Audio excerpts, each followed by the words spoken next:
Hi, I'm going to do a little behind the scenes video of how I organise some of my recent webinars to make it really quite easy for myself to get people's details into multiple different places. What I really wanted to do was I wanted to put my webinar on EventBrite, but I actually want to run my webinar on GoToMeeting. And another complexity, I wanted to actually get every attendee into my mailing list on Mailchimp.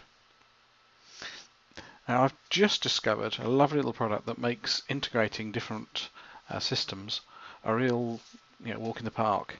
It's a website called Zapier, which is what I used this time round.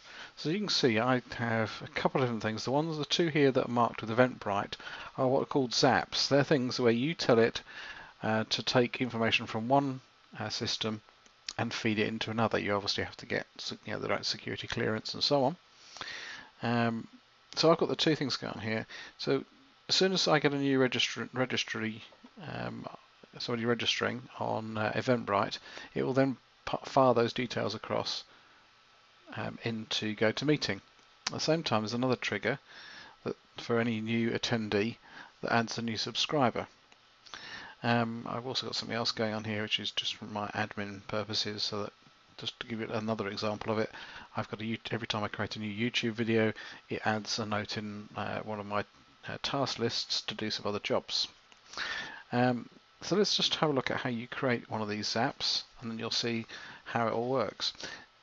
Down the bottom here are all the different services that they link to. You basically have to drag things from here up to here. So there are two sides to it. There's what causes the data to be moved, what's triggering it, and what actually happens.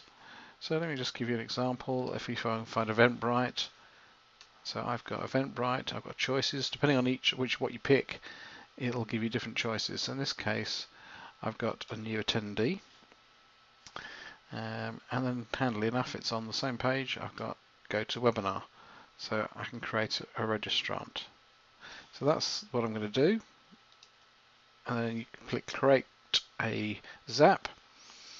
You can set up multiple accounts so that it's quite handy for you to do different things for different people.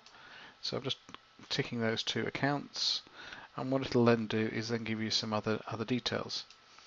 So in EventBrite I have my own organizer ID. I've got that particular event that I was working on. On the other side you can pick a webinar. Now I don't think I've got any scheduled at the moment, so it won't find any. But what you're then able to do is you'd be able to drag and drop some of the details into the webinar. Go to webinar settings.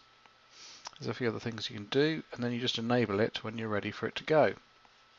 I'll just go out to my dashboard. I just want to get rid of that one there.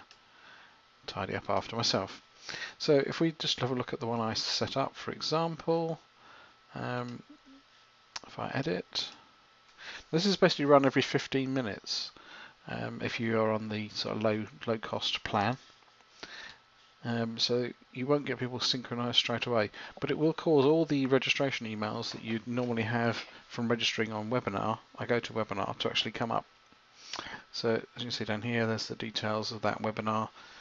I'm copying across first name, last name, and their email address. So it's a great way of getting that to getting those different systems to work together. As you see, I have actually got something quite complicated because I have managed to do EventBrite into Mailchimp as well, which is what I use for my mailing list. So there's tons of different things that you can do, and it does give you some ideas. And it integrates with a whole range of different services. So go and have a look at it. It's a really good way of integrating things. And the lower price version starts about $15 to give access to some of those premium services. Otherwise, if you've got the more simple requirements, you might be able to get away with the free version even. Particularly, there's some clever things where if you recommend it to people, you get extra tasks per month and so on. So I hope that's useful. Cheers.